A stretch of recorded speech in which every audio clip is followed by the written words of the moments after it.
Buenas noches con todos. Doctor Luján, muy buenas noches. Hola Eli, muy buenas noches. ¿Cómo están? Y saludos para todos. Voy a prender mi cámara para que me vean. Buenas noches con todos. Les queremos Hola. dar la más cordial bienvenida a nombre del doctor José Ricardo Rojas Rueda y del doctor Jorge Manrique Chávez, director de la escuela. Les damos la bienvenida a nuestro primer webinar EPP, un espacio dedicado científicamente y académicamente y producido por la Escuela de Perfeccionamiento Profesional. Esta noche vamos a inaugurar nuestro webinar con la grata presencia del doctor Bruno Luján, quien pertenece al staff de docentes de la Escuela de Perfeccionamiento. Doctor, una vez más, bienvenido. ¿Me permite presentarlo, por favor? Muchas gracias, sí, por supuesto. El doctor Bruno Luján es especialista en endodoncia de la Universidad Inca Garcilaso de la Vega, maestría en estomatología de la Universidad Científica del Sur. Es docente de la Escuela de Perfeccionamiento Profesional. Es ponente a nivel nacional e internacional en la especialidad de endodoncia.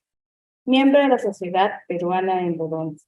Doctor, una vez más bienvenido y usted puede iniciar. Muchísimas gracias. Ok, dame un momento.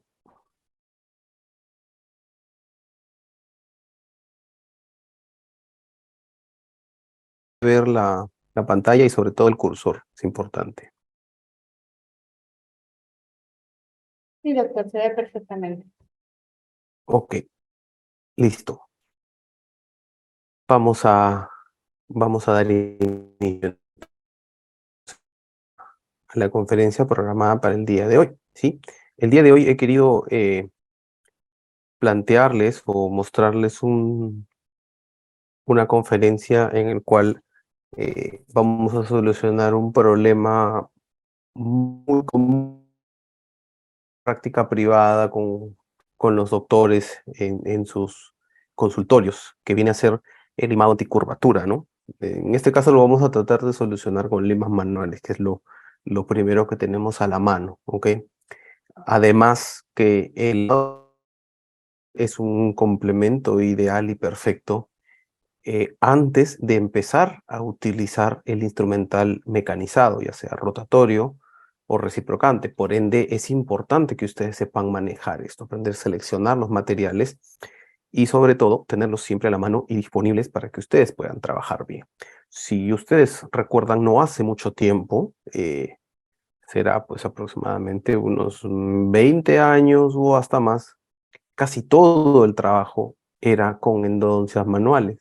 Yo, eh, al comienzo de mi etapa universitaria y de posgrado, también empecé un poco a hacer instrumentación manual, ¿no? Obviamente luego ya la inmersión en instrumentación mecanizada fue cada vez mayor. Ok, pero justamente esto sienta mucho las bases de lo que es entender una curvatura, manejarla y cómo solucionarla. Ok, Eh, el tema anatómico, como siempre comento, es de vital importancia, ¿ok? Saber dónde están posicionados, en el caso, por ejemplo, de las molares inferiores, dónde están posicionados los orificios de entrada, hacia dónde dirigen, hacia dónde están dirigidas las curvaturas que casi siempre apuntan hacia distal, en el caso de las raíces mesiales, por ejemplo.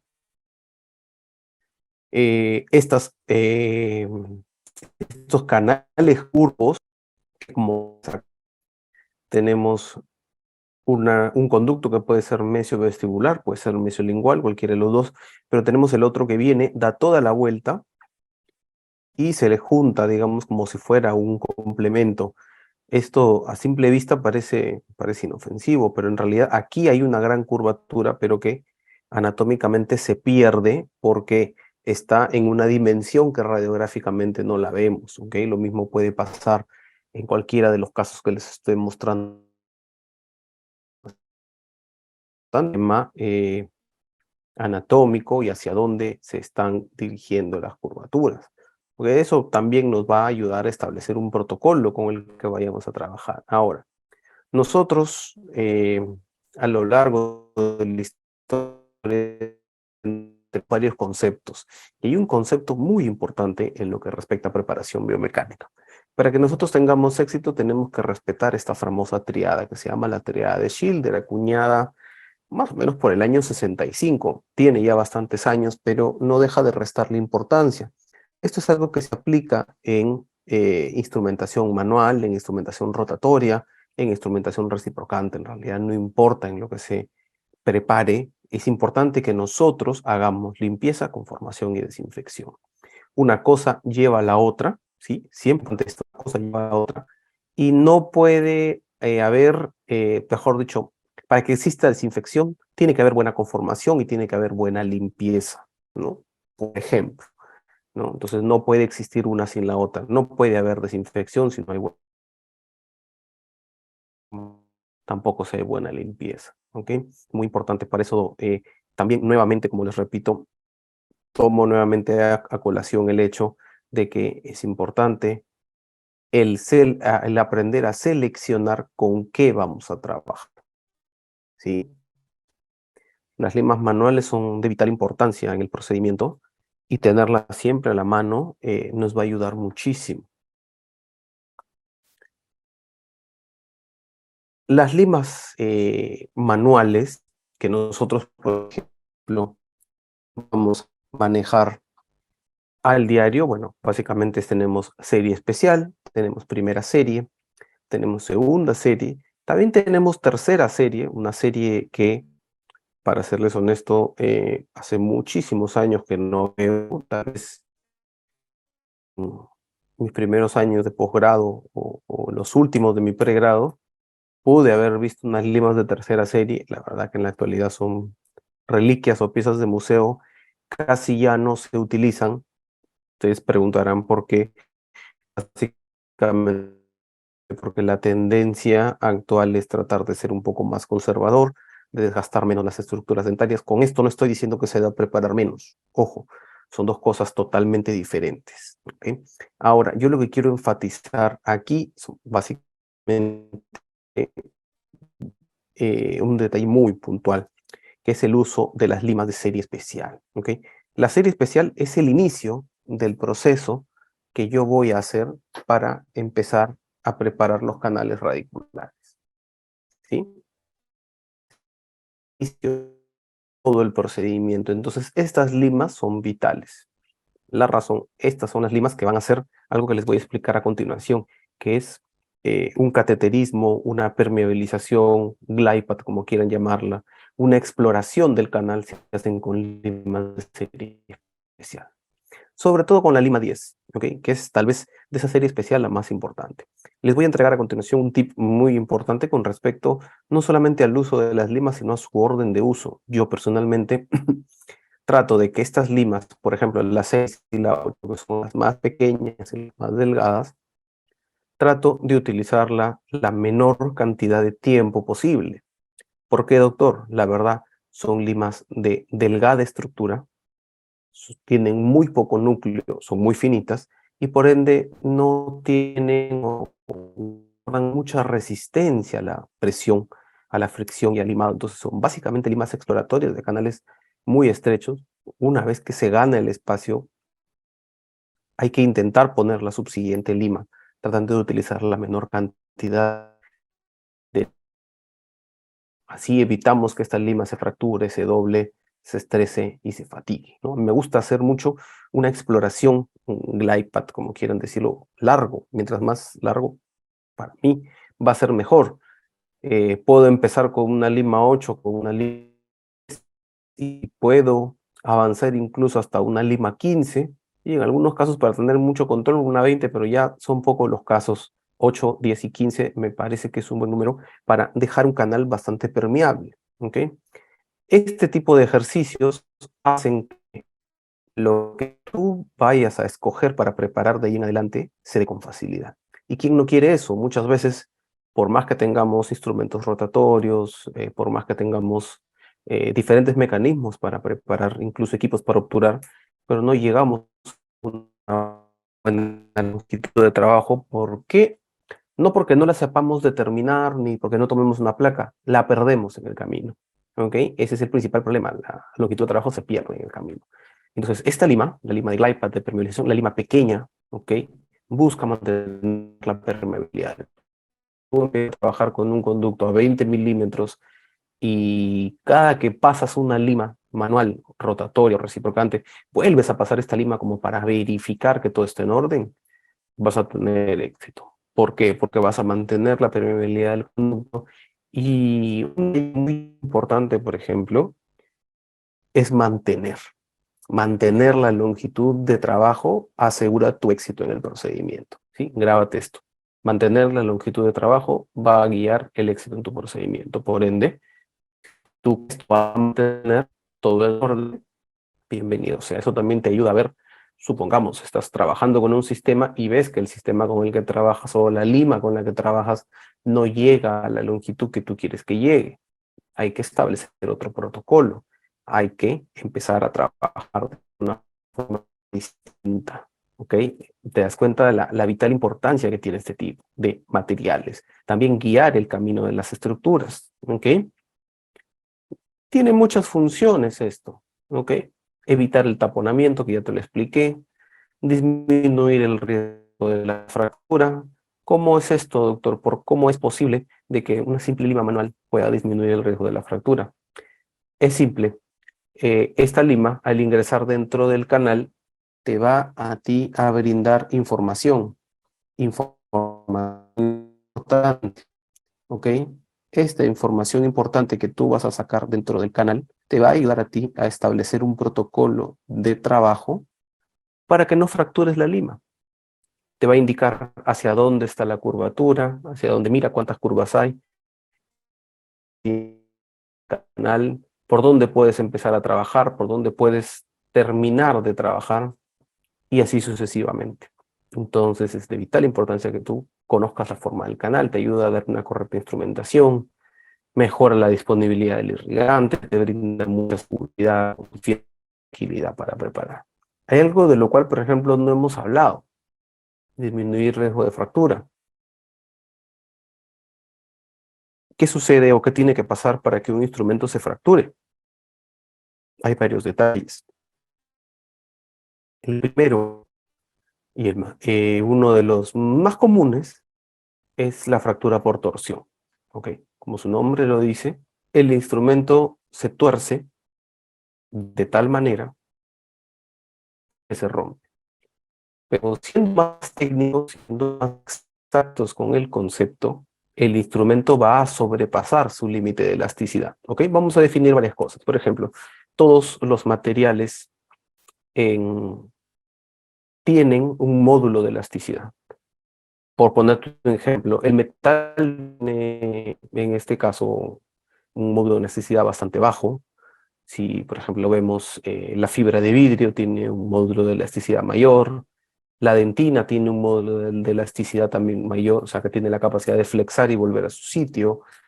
El esmalte, por ejemplo, que es muy duro, no tiene tanto módulo de elasticidad, etcétera, etcétera. Entonces, todos los materiales, al tener un módulo de elasticidad, van a tener un límite de torsión, ¿no? Se van a torcer hasta cierta forma y volver a su posición original. Pero basta con que nosotros sobrepasemos el límite para que el material se rompa en esa porción donde hemos sobrepasado el límite. Si hablamos de limas, específicamente hablando limas de endodoncia, vamos a tener que, por ejemplo, nos vamos a enfrentar a un fenómeno que se llama atornillamiento, donde el instrumento, básicamente por un mal uso del instrumento, vamos a ir rotándolo sobre una superficie, en este caso la dentina, y lo vamos a rotar de tal manera exagerada que el instrumento, al atornillarse, va a tener una porción disminuida en su velocidad y en la fuerza, se va a atornillar en una porción, y al yo seguir rotando el resto, voy a crear una discrepancia de fuerzas, de velocidades entre ambos materiales. Inmediatamente después sigo yo torciendo y porción muy delgada entre un material y el otro, se va a terminar por romper o fracturar. Esta fractura por torsión, doctores, puede ocurrir en cualquier momento de la vida útil de la lima. Puede ser cuando la lima está nueva, puede ser cuando la lima eh, tiene poco uso o mucho uso. No importa en realidad. Yo puedo tener una lima nueva, un instrumento nuevo, pero lo utilizo mal y lo rompo. El hecho de que las limas endodónticas sean muy flexibles y que resistan mucho falla o torsión, no significa que no se vayan a romper nunca, ¿sí? Y esto básicamente, como repito, sucede cuando de alguna forma u otra no se utilizan de manera correcta, ¿ok? Y esto pasa con cualquier instrumento. Luego, por fatiga cíclica, es otro tipo de fractura. Aquí ya hay como dice, exceso de ciclos, una fatiga por el exceso del uso del material. Y el instrumento puede estar empezando a hacer su trabajo, entrando sobre una fractura o entrando sobre un espacio, y como ya está tan fatigado, tiene cracks y fisuras por toda la estructura, sucede que se dobla un poquito y ocurre la fractura. Esto es básicamente por un exceso de uso, por tentar un poco a la suerte en relación a los materiales, y simplemente estos nos abandonan, ¿no? Se fracturan lamentablemente. Entonces hay que tener un buen control. Aparte ya la vimos aquí. El uso del glide o de la permeabilización, del cateterismo, de la patencia, etcétera, etcétera, como quieran llamarlo, tiene muchos beneficios, ¿ok? Y uno de ellos, por ejemplo, establecido en este artículo muy interesante de Gianluca Plotino, que el uso del iPad reduce la transportación apical. ¿A qué me refiero con esto para los que no conocen el término? La idea de uno cuando está haciendo una preparación biomecánica es que la forma del canal se mantenga. Si el canal tiene una curva, mi idea no es volverla recta. Mi idea es mantener la estructura y preservar y respetar la anatomía. Pero en este caso, el uso de este glide path, de la negociación con este tipo de instrumentos pequeños, nos va a ayudar a reducir esa transportación del ápice, tratar de volverlo recto, y una mayor preservación de la anatomía original del canal. También este tipo de ejercicios nos reduce el riesgo de la extrusión de debris o de barro dentinario que pueda quedar como consecuencia de la preparación. Así que es un fenómeno bastante útil, ¿sí? Yo les recomiendo mucho, antes de empezar a trabajar, tengan siempre a la mano limas de serie especial, sobre todo la lima 10, es la más utilizada en endodoncia en la actualidad. Si no la tienen y tienen que empezar a trabajar una grande como una 25, por ejemplo, eh, yo les recomiendo, la verdad, que detengan el procedimiento y que vuelvan nuevamente cuando ya tengan los materiales a mano, sí, porque se pueden complicar bastante. Sí, se pueden complicar bastante. Sobre cualquier canal, en realidad, ¿eh? No importa si es un incisivo, premolar, molar, canino, etcétera, etcétera. ¿Ok? Vamos a definir detalles importantes en lo que respecta, perdón, a la instrumentación manual con estas limas manuales, ¿ok? Y vamos a ver en este caso tipos de serie o de formato para poder identificarlas, ¿ok? Por ejemplo, acá tenemos el número, siempre va en relación al color, tanto en primera como en segunda serie. Al costado de los números siempre va a haber una forma geométrica. Esto básicamente nos va a representar a nosotros, por ejemplo, un cuadrado nos lleva a conocer a una lima K, ¿sí? Que tiene un formato, una forma cuadrangular, ¿no? Si tenemos, por ejemplo, una lima K flexible, que puede ser una lima de formato triangular, que tiene mucha menos masa, por ejemplo, estamos hablando de una lima K, ¿sí? De acero igualmente, pero que al tener menos masa se vuelve más flexible. Esta no es una lima de níquel titanio, sí, repito, esta no es una lima NITI, es una lima K, pero flexible, K rígida y K flexible. ¿correcto? No confundan tampoco esto con un escariador. Escariador es otra cosa totalmente distinta. ¿Sí? En el mercado, para que ustedes conozcan, tenemos diferentes tipos de lima, ¿sí? Diferentes tipos, diferentes marcas. Si a mí me preguntan específicamente hablando cuál recomiendo yo lo que siempre les voy a recomendar son dos cosas. Primero, compren sus limas en una casa dental que tenga cierto prestigio, que sea reconocida, porque muchas veces, por ejemplo, tenemos limas, ¿sí? Más allá de la mención, son limas que son muy conocidas, muy populares, pero que lamentablemente lo más popular siempre tiene la tendencia a sufrir imitaciones, por así decirlo, ¿ok? Salvo que, bueno, vayan a un representante oficial de la marca que claramente no les va a vender eso, ¿ok? ¿No? Pero ante la duda, ¿sí? De que si realmente esto es o no es, inclínate por comprar algo que, que sea reconocido, tenga una mejor apariencia, ¿sí?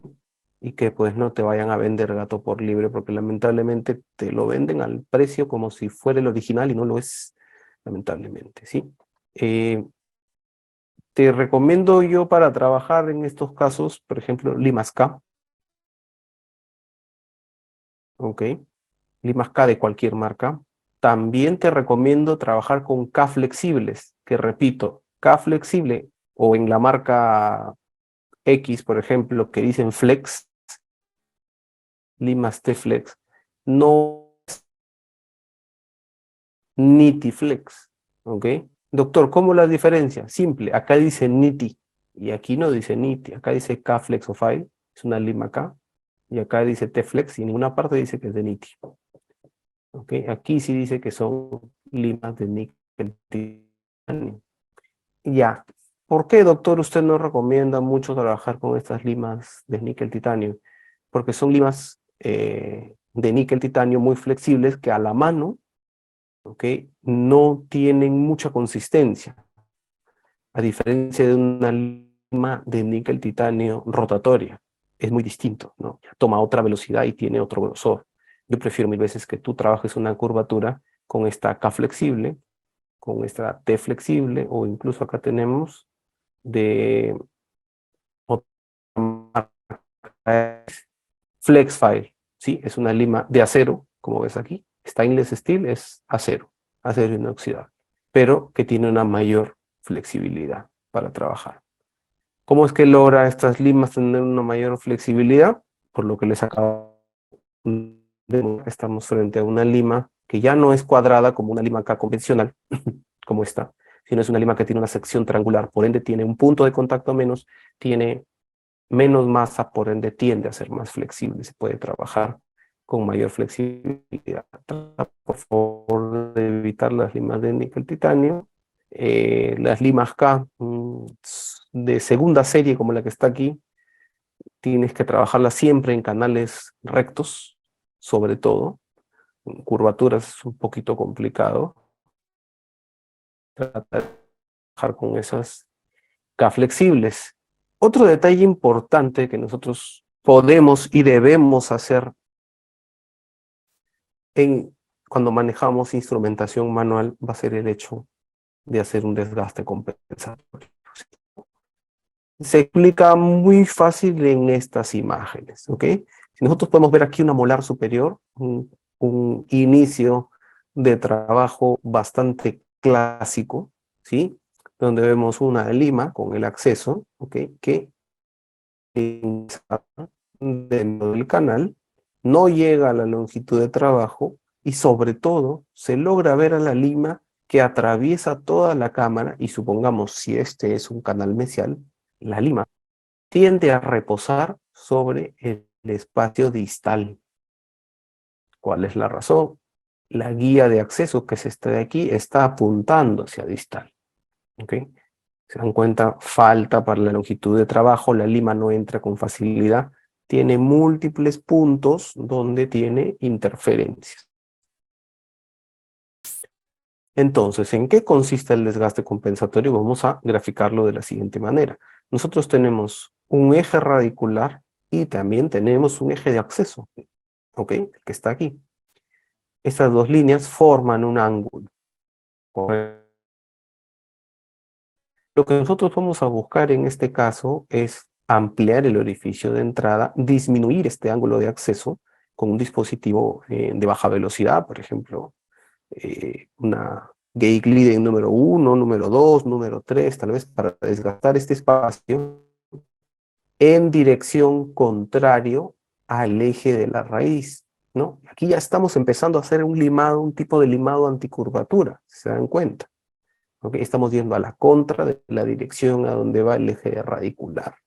El radicular nos está dando la contra, está apuntando hacia distal, ¿se dan cuenta? Entonces yo ingreso aquí, desgasto esta zona que me genera la curvatura y disminuyo el ángulo de la curvatura. Fíjense, como el punto de inicio fue el punto rojo, y yo traslado esta curvatura más hacia el lado mesial, y disminuyo el ángulo de la curvatura. Ahí ya empezamos bien. ¿Ok? ¿Por qué? Porque yo al disminuir el ángulo de la curvatura tengo mayor facilidad de acceso. Y voy a encontrarme con cosas como estas. Antes de hacer el desgaste compensatorio tengo yo acceso, sí, pero no llego con facilidad a la longitud de trabajo. Repito, mi lima descansa al lado contrario del eje radicular, ¿sí? Tiene múltiples interferencias, por lo menos dos, una aquí y otra acá, sin contar la interferencia natural que genera el tratar de ingresar dentro del canal y la longitud de trabajo, que no es la ideal. Luego de hacer el desgaste compensatorio, de haber liberado este espacio, me encuentro con un acceso muchísimo mejor, más cómodo, se pueden colocar las limas sin ningún problema para tomar una buena radiografía de conductometría y así estar durante el procedimiento. Entonces, fíjense la importancia de este procedimiento previo, ¿ok? Este procedimiento previo que, como repito, empieza ya desde la superficie, desde lo más superficial, a empezar a hacer el limado anticurvatura. Vamos a mostrarles un video para que vean ustedes de qué se trata. Fíjense dónde está la flecha, ahí debemos atacar. Tratar de eliminar ese sobrante de dentina que nos está impidiendo de tener un buen acceso. Fíjense aquí el operador está usando una fresa que glide, una fresa de baja velocidad, de tamaño pequeño en realidad, ¿no? Una glide número 1, una glide número 2, incluso puede ser hasta una número 3. Fíjense en el detalle de la profundidad del uso. La profundidad del uso está circunscrita, única y exclusivamente a la longitud de trabajo de la Gates. Nada más, como ves en la imagen. No se busca ingresar con el instrumento más allá de su área de trabajo.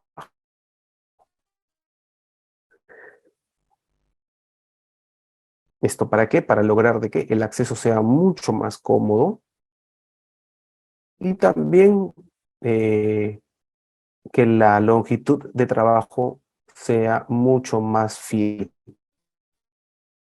Fíjate acá, por ejemplo, el operador lo que está haciendo. Ya tiene seguramente un acceso, pero está ampliando el orificio de entrada.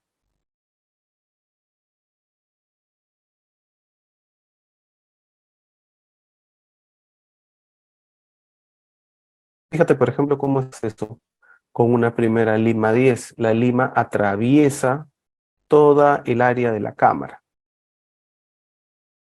Por ejemplo, se busca un material que sea flexible, pero que tenga cierta resistencia.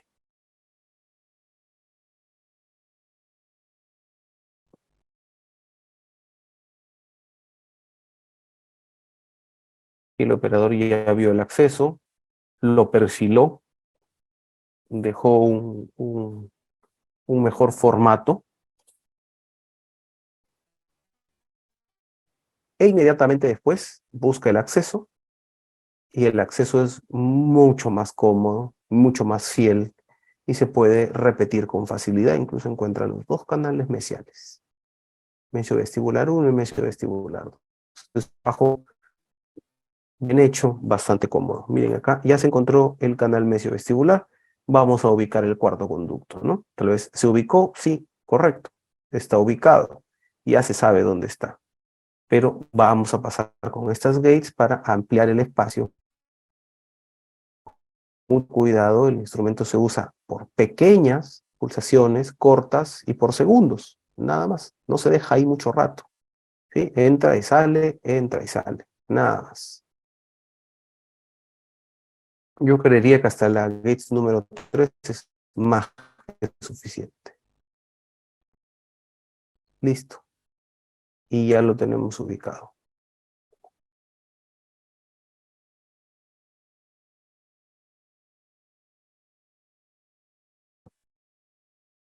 Muy bien. El espacio está listo para trabajar, ¿no? Fíjense cómo se observa claramente el color del piso mucho más oscuro, los límites de las paredes que delimitan la estructura. Bastante bien. Ahora, por ejemplo, hay técnicas que nos invitan a combinar, por ejemplo, limas manuales con estos dispositivos mecanizados como las gate gliden que acaban de ver. Por supuesto, por ejemplo, para eso tenemos la técnica de step back pasivo, una técnica bastante interesante que nos busca combinar el uso de las limas manuales, por ejemplo, con ingresos muy pasivos, ¿ok? Hasta donde entren pasivamente las limas, el uso de las gate gliden número 1, 2 y 3 para hacer un desgaste de tercio medio, de tercio cervical, luego una confirmación de la longitud de trabajo, ¿ok? Nuevamente te invita también a utilizar pisos 2 y 3 para hacer finalmente una preparación apical final, ¿no? Básicamente de lo que te falta como estructura de preparación. Vamos a ver, por ejemplo, algo mucho más didáctico para que nos sea mucho más sencillo el identificar cómo es que trabaja esta técnica, ¿ok? Entonces aquí vamos a trabajar con limas manuales de primera serie y con gate gliden número 1, 2 y 3, ¿no? Ya no necesitaríamos la segunda serie de instrumentos manuales. Ese trabajo lo va a hacer el instrumental mecanizado, ¿ok? Por ejemplo, acá entramos hasta el tercio medio, como ven en la imagen, con una gate glide. Puede ser la número 1, puede ser la número 2. Inmediatamente después, la 15 para permeabilizar el espacio, ¿ok? Vamos siguiendo ese orden para que sea un poquito más dinámico, para que lo puedan entender, ¿sí?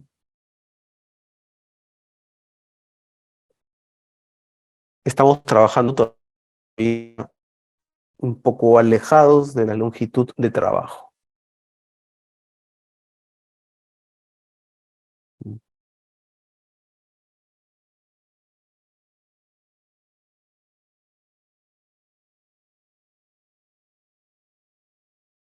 Sigue adelantando un poquito. Acá tenemos una lima 20. Seguimos avanzando. Tenemos una 25. Y a este espacio que estamos marcando con las manuales, vamos a utilizar la grid número 2. Recuerden, esto solamente ingresa hasta el tercio medio, nada más. Fíjense en el video.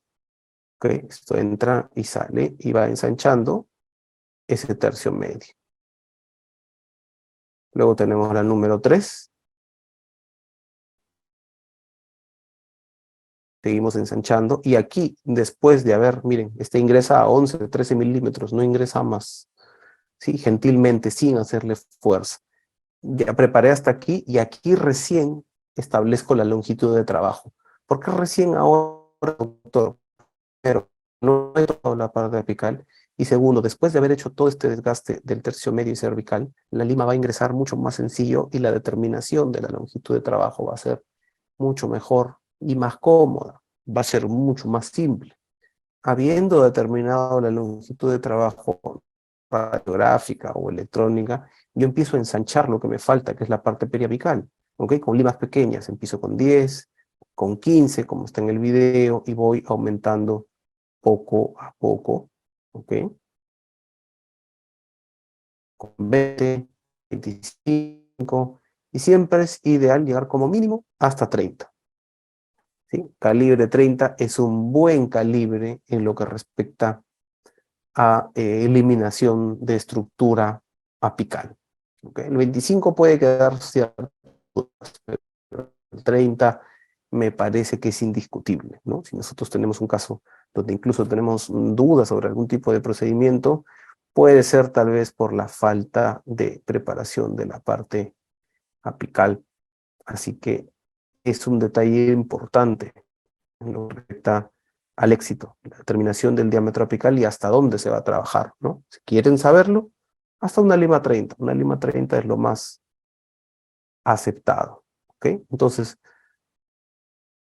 solo para hacerles recordar, si nosotros queremos hacer una combinación técnica de manuales con algo que nos permita avanzar a mayor velocidad y que seamos un poco más productivos, podemos hacer la combinación de las limas manuales con instrumental mecanizado como gate leading. Incluso también se pueden utilizar algunas pisos, pero es un poco más peligroso. Recuerden siempre insertar algún tipo de instrumental mecanizado dentro del canal conlleva riesgos, ¿ok? Para eso está de más decirles que es importante que sus limas gate leading estén en buenas condiciones, en las mejores condiciones posibles. Recuerden que estas van a ingresar solamente hasta el tercio medio, eso lo podemos calcular tranquilamente con una lima manual 35, 40, que entre hasta la mitad y que te va a permitir calcular hasta dónde va a ingresar la gate 1, la gate 2, la gate 3. Vas avanzando poco a poco lo que te falta con limas manuales, pero ya has hecho un gran desgaste de por lo menos la parte del acceso. ¿Okay? Si más adelante necesitas o quieres desgastar un poco más, puedes hacerlo, pero vas combinando. ¿Se utilizan menos limas? Sí. Se combinan un poco con el instrumental mecanizado, pero ojo, mucho ojo, sobre todo con la dirección en la que quieres trabajar. La inclinación que le vas a dar al espacio es muy importante. Permeabiliza, retrocede, instrumenta y define los diámetros para que quede bastante bien. Hay un concepto muy interesante que nosotros aplicamos al momento de trabajar un canal curvo, y es el concepto de fuerzas balanceadas. ¿Ok? El concepto de fuerzas balanceadas es un concepto que busca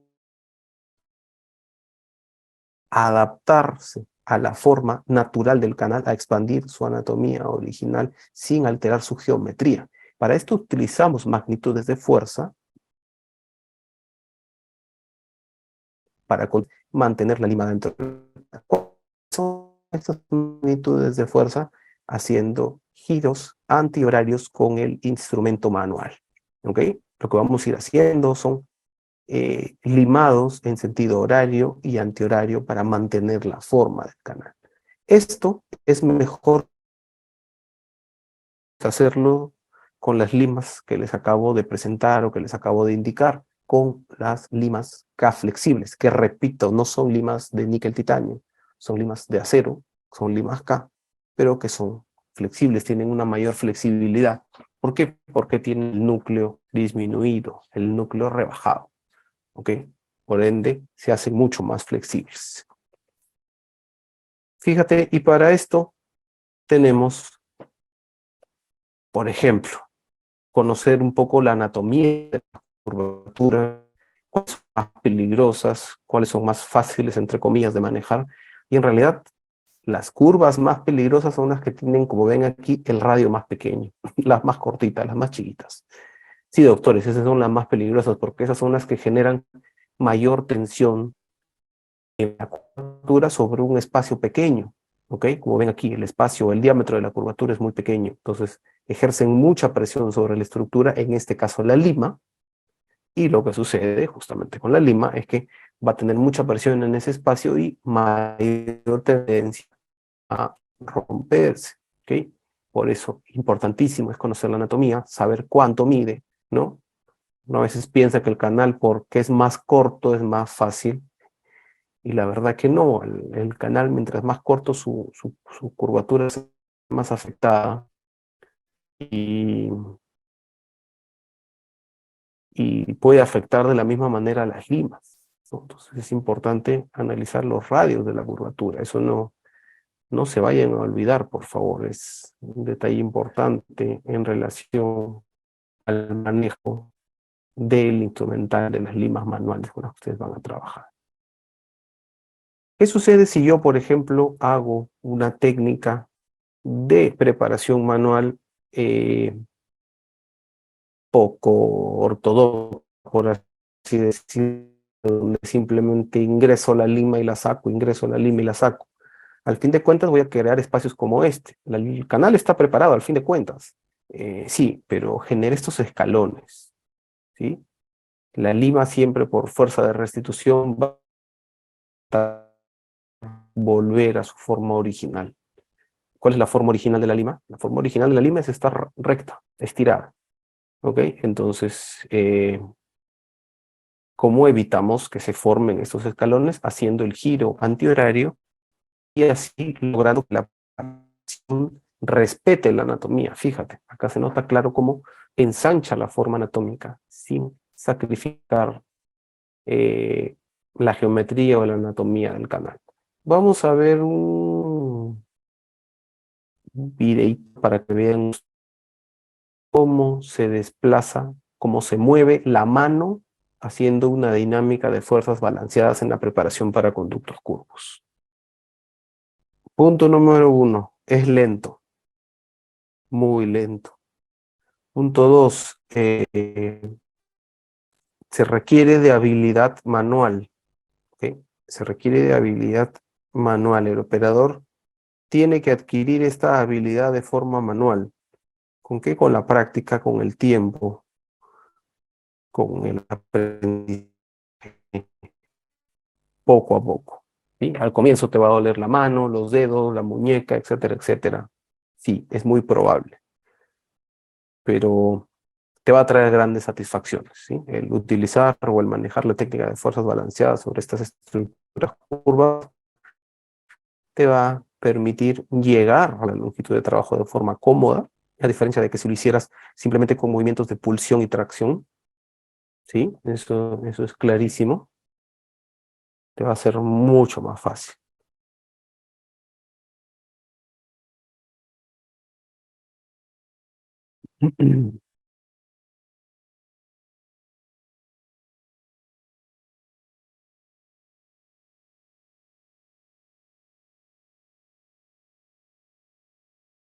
Fíjense cómo el horario es mucho más largo, es mucho más pronunciado que el movimiento horario, ¿sí? Antihorario largo, horario corto, y así, poco a poco. ¿Qué busca este movimiento?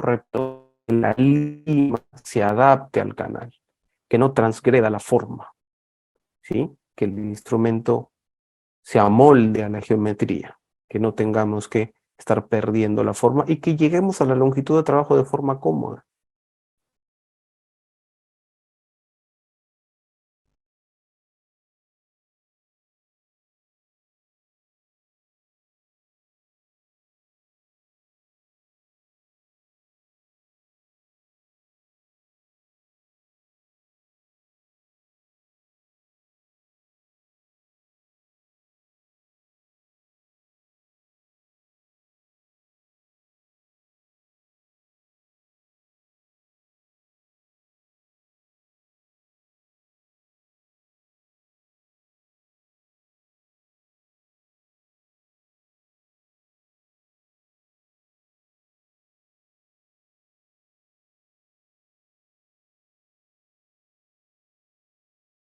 Y así poco a poco, lentamente, se va ampliando todo.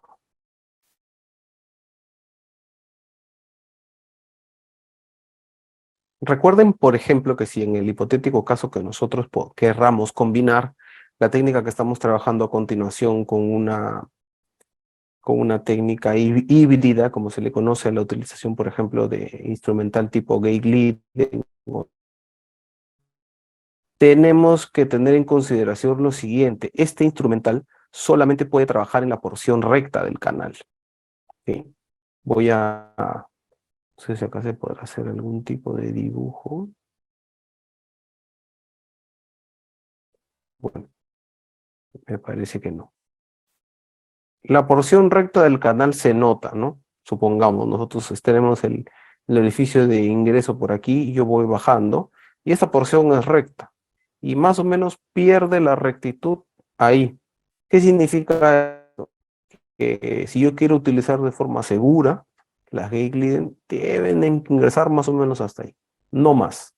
Si yo las meto sobre la curvatura, ahí es donde se rompe. Ahora, si una gate lead, por ejemplo, tiene muchos usos, está desbocada o ha perdido su eje, obviamente ningún canal deberías de utilizarlo. ¿Sí?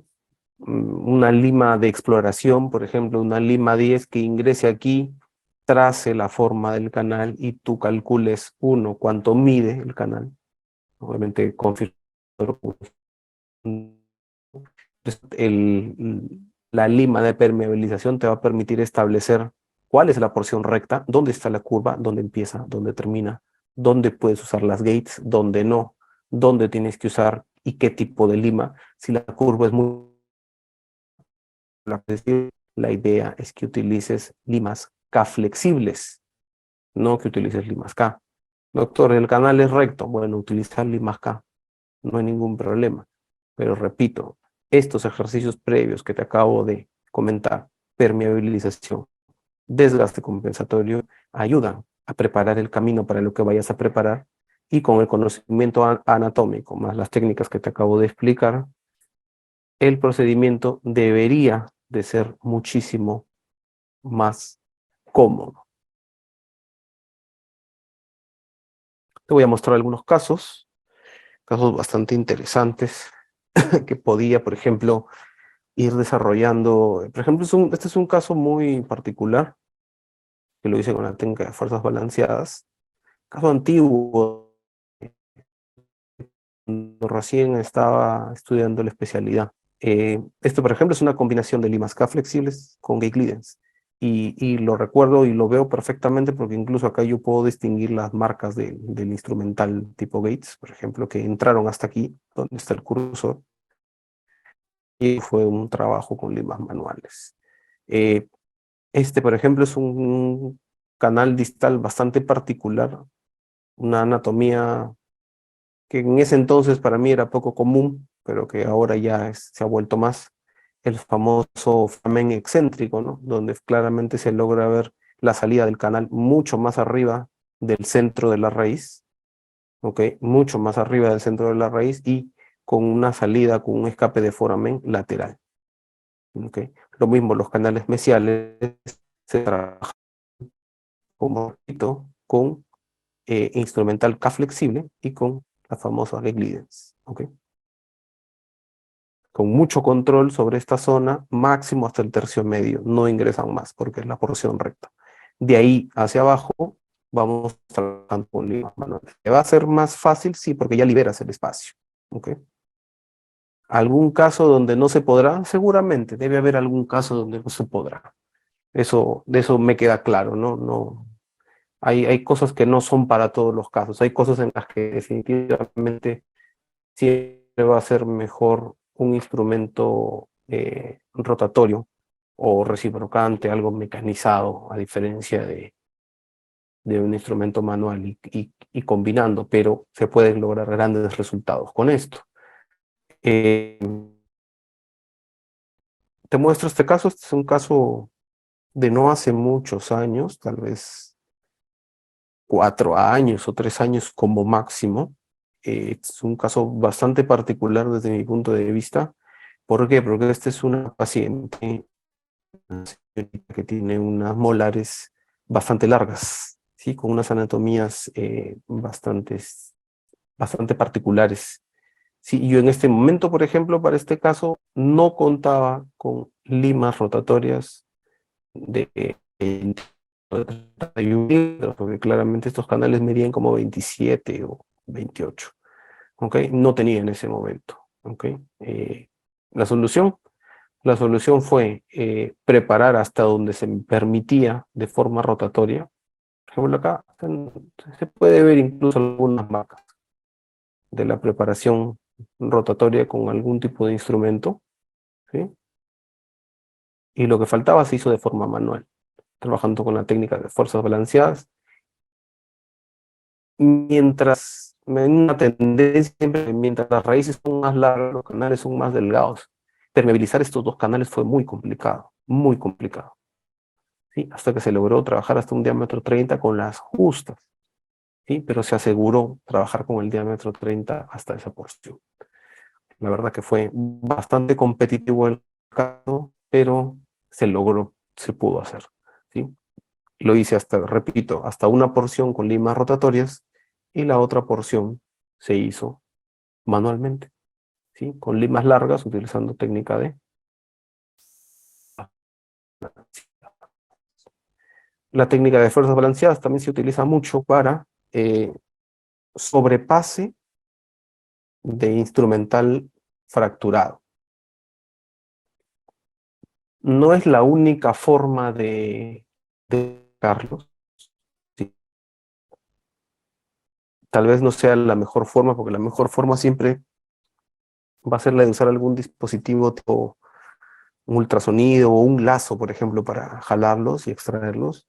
Pero una buena forma de sobrepasarlos es utilizar la técnica de fuerzas balanceadas con bastante cantidad de hidratante o irrigante para que resbale por la zona, y con esto tratar de jalarlo, de sobrepasarlo para tener un mejor pronóstico de trabajo, y si el instrumento sale, pues en buena hora, ¿no? Para tratar de jalarlo con mayor facilidad. ¿Por qué? Porque la lima justamente lo que va haciendo es ir adaptándose poco a poco con el giro de fuerzas balanceadas de un lado para el otro, y si hay un instrumento fracturado en el camino, muy diferentes que si fuéramos limando, nos atornillaríamos con mayor facilidad sobre el espacio. Antes de terminar, les quiero mostrar una diapositiva bastante interesante. Esto no busca hacer algún tipo de propaganda en particular, simplemente busca educarlos en cuestión de lo que es comprar el instrumental que vayan a utilizar en su consultorio, sobre todo porque la idea es que siempre ustedes trabajen con lo mejor posible para que esto sea fácil, para que no les genere problemas. Yo creo que, por ejemplo, en cuestiones, en la cuestión macro de la lima, que es donde se notan las grandes diferencias, se puede ver cuando un instrumento no cumple con los estándares de calidad básicos, ¿ok? Y uno que sí los cumple. Hay diferencias saltantes en la calidad del plástico, en el diseño, en los colores, en las formas. Eh, Les comento porque a mí a lo largo de los años me han dicho prácticamente todas las excusas posibles en relación a la venta de estos instrumentales. Les comento, por ejemplo, que no existen las limas para maquetas. Eso es falso, es totalmente falso. Las limas son unas solas. Okay. No hay limas para maquetas y limas para pacientes, no, eso no existe. Hay que revisar siempre la calidad de los materiales. Yo siempre cuando se hacen este tipo de compras, sobre todo de esta caja, okay, que es muy conocida, es muy común y que es también fácilmente manipulable, okay, hay que buscar siempre estos famosos sellos de importación. Okay. Aquí se logra ver, por ejemplo, importado por X casa comercial con un número de RUC y una dirección, ¿no es cierto? Un material que no cumple con estos sellos, pues claramente es un material que no les va a dar seguridad clínica a ustedes para trabajar. Así que mucho cuidado a la hora de comprar, por favor. ¿Ok? Muy bien, doctores. Espero que les haya gustado lo que les he preparado el día de hoy y podemos responder algunas preguntas. No sé si es que tuvieran alguna pregunta, yo con mucho gusto se las trataré de responder.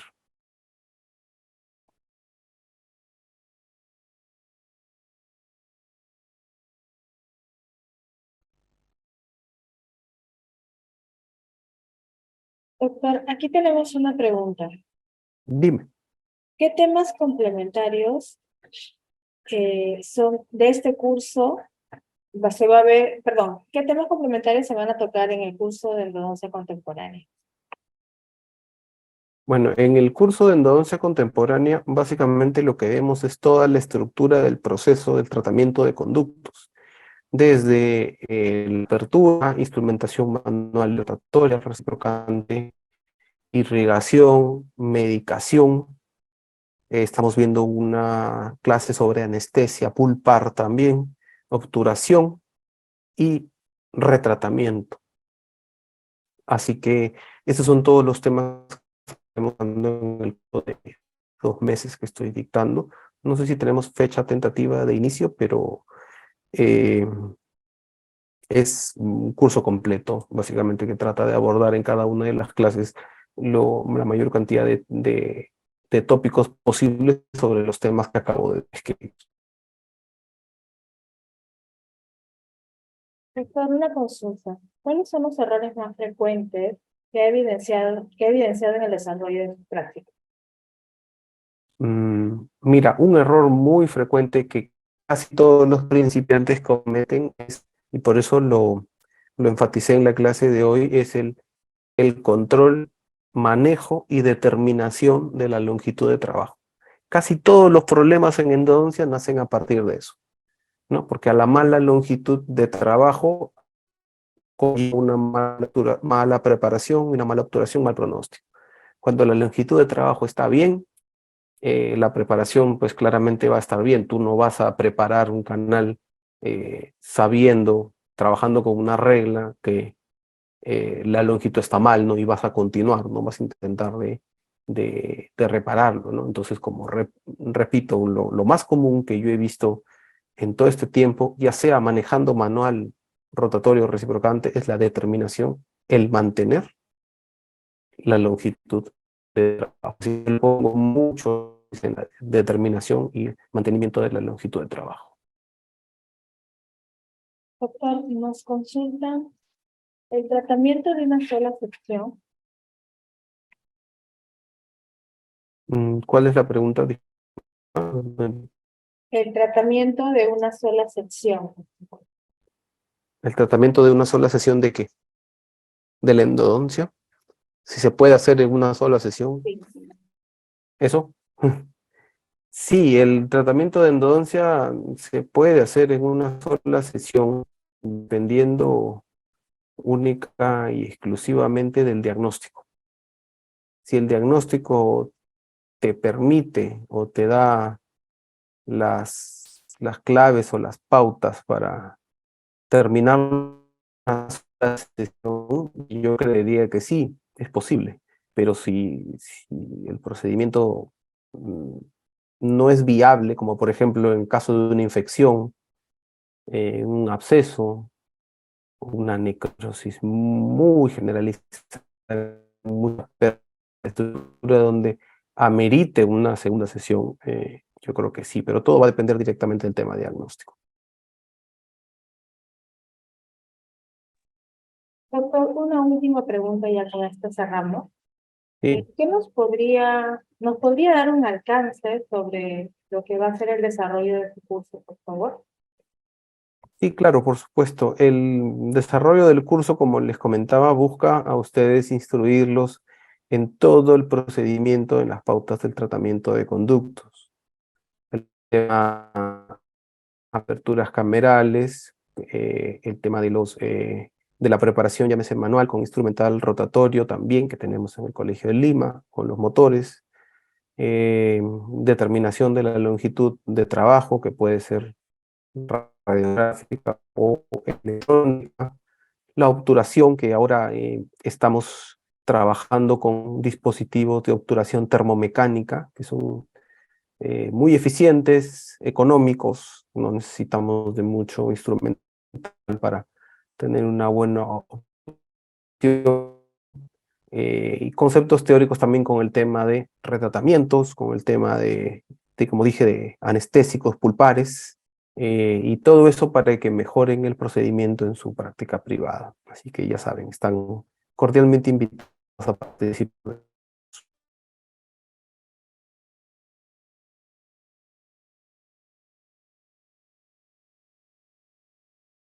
Doctor, ante todo, agradecerle por haber dictado el día de hoy. A todos recordarles que el doctor tiene un curso con nosotros de endodoncia contemporánea, el cual está programado para el día viernes 25 de agosto. Y también queremos invitarlo a que nos sigan en nuestras redes sociales, en Facebook, Instagram, y que sigan participando en estos webinars para que podamos seguir creciendo y seguir. No, yo nada, nada. Doctor, a nombre del doctor Jorge Manrique, director de la escuela, y del doctor José Ricardo Rojas Rueda, queremos agradecer por su ponencia del día de hoy. Muchísimas gracias, doctor, por esta noche científica. Hemos inaugurado con usted nuestro primer webinar de este tema. Muchísimas gracias. Muchísimas gracias. Voy a tomar una foto. Listo. Les agradezco mucho por la invitación y gracias. Cuando gusten, siempre estoy a las órdenes del colegio. Recordarles que por favor el curso del doctor estará iniciando este viernes 25 de agosto. Por favor contactarnos a través del WhatsApp o de nuestras redes sociales. Y también síganos para que siempre estén al tanto de nuevos cursos y de nuevas capacitaciones. Doctor, muchísimas gracias una vez más y recordarles a todos que este webinar va a estar grabado en el YouTube para que lo puedan volver a visualizar. Y no se olviden que este tema y muchos más el doctor va a estar desarrollando en su curso de endodoncia contemporánea. Los esperamos. Gracias a ustedes. Permiso.